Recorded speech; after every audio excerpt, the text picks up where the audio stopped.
Donc, attendez, bon, donc on n'attend pas la maladie. Non. Bon, alors maintenant, la question qui... Non, excusez-moi, j'ai besoin de me concentrer, parce que essayez de vous concentrer sur ce que vous dites, et pas sur la caméra, ça serait beaucoup mieux déjà. Donc, alors, notre ami, donc c'est une question qui est profonde. Que pensez-vous de la formule? Que vaut-elle? Mieux vaut prévenir que guérir. C'est une bonne formule, qu'il faut suivre. Hein.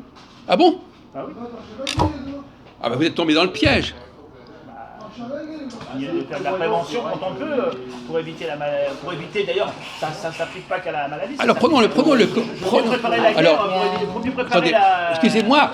Mon Dieu. Faut mieux développer l'armée militaire que de faire la guerre. Comme c'est étonnant, parce qu'on est en période de coronavirus. À votre avis, le coronavirus, on est dans le prévenir ou dans le guérir, dans le coronavirus? En ce moment là, oui. Ils essayent de prévenir, mais ils ne guérissent pas du tout. Bon, alors donc, voyez-vous, vous n'êtes pas dans le coup là. Parce que là, ils refusent de guérir là. Non, c'est pas... une certaine clique, oh là là, il a rien compris. International clique, comme dirait. Bon. Qui refuse Non, de non, guérir. mais alors là, justement, est-ce qu'on n'a pas essayé trop vite de prévenir plutôt que guérir? Ah bah guérir, on pouvait le guérir, on a... Non.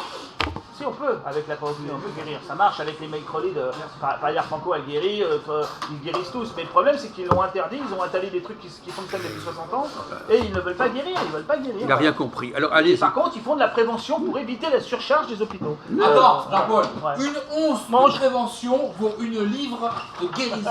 Tu la connais celle-là? Oui. Alors, attendez, je crois que Mathias a quelque chose d'intéressant à dire. Où ça vous est parti? Il s'en souvient plus? La prévention, en fait, oui, c'est l'anticipation de voir plus loin. C'est-à-dire que, je disais, pour le chinois, je veux dire l'imbécile, quand le sage passe le doigt vers la lune, Oui. l'intelligent regarde derrière la lune.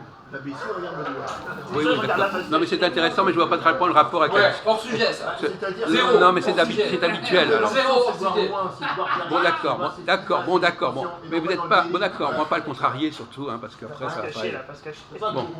Oui, d'accord, c'est ça qu'il faut comprendre surtout. Alors, donc alors, vous essayez de faire votre autocritique. Oui. Alors, est-ce qu'il vaut mieux guérir, c'est-à-dire attendre que les gens soient malades pour intervenir, ou est-ce qu'il faut prévenir pour éviter qu'ils soient malades? Il faut mieux prévenir. Non! Bah, moi je pense qu'il... Non, Attendez, mais non, mais vous n'êtes pas intelligent. Alors vous répondez, vous. Vous êtes dans le déni. Attendez, on va continuer. Attendez qu'on ait terminé la discussion. Bon, alors écoutez, vous savez très bien que à la fin, c'est comme l'Allemagne, à la fin c'est moi qui gagne. Alors Si tu veux la paix, prépare la guerre. oui, mais ça aussi c'est vicieux. Vous avez raison, vous avez raison là-dessus. Ah oui. Non, mais justement, c'est très dangereux cette C'est théorie. ce qu'on appelle un aphorisme. Non, mais c'était une théorie très dangereuse. Parce que soi-disant, il a raison d'apporter ça, parce que ça vient casser votre discussion.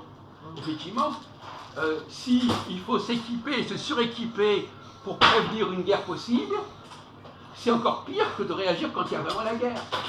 Voilà. Donc, toc, vous êtes cassé là. Parce que quand on prend des préventions, par exemple sur des millions de personnes, si on prend des précautions pour des millions de personnes pour éviter qu'il y ait 100 personnes qui soient malades, on va dépenser des sommes absolument énormes. Non, pas forcément. Ben si. La prévention, je veux dire, c'est très coûteux la prévention. C'est une prise de conscience. Mais non, là. Bon, écoutez, oui. Et si. Quand on met au chômage des millions de personnes pour éviter qu'il y ait 10 000 personnes qui soient atteintes, c'est bien ça la prévention, au lieu de guérir, au lieu d'attendre que les... La prévention, c'est le travail vers l'aval, vers l'amont, c'est-à-dire que c'est antérieurement, c'est pas une fois que effectivement ça tombe, bah là on est désemparé, c'est ce qui se passe aujourd'hui. Mais même maintenant, on savait qu'il y avait un danger. C'eût été d'avoir eu les masques au bon moment, d'avoir eu les textes. Mais même maintenant, le problème se pose. Même au mois de mars, le problème se posait. Quelles mesures fallait-il prendre? Et quelle était l'ampleur des mesures alors qu'on pouvait attendre que les gens... On va dire qu'il y a une prévention pratique. Une prévention pratique, il y a la prévention antérieure, la prévention générale qu'on faut arrêter. Avant vraiment avant la maladie, c'est ça qui compte le plus. Est-ce qu'on a les doses de vaccins, est-ce qu'on a les masques? C'est quand même pas les derniers imbéciles, les gens, je veux dire, ils ont quand même fait des études pour dire voilà, ouais, bah c'est une erreur. Mais le gouvernement, on ne sait pas trop, mais à mon avis, il y a des choses qui vont sortir un jour qui vont pas être très belles pour obscurs. Voilà. Et ils fassent se cacher obscurs. Voilà. En tout cas, il y a aussi à donner la juste argument. plutôt il l'a donné à l'envers. On ne va pas préparer la guerre pour éviter la guerre. Non, on va être conscient de Voilà, parce qu'on ne va pas se surarmer en disant si jamais il y a la guerre.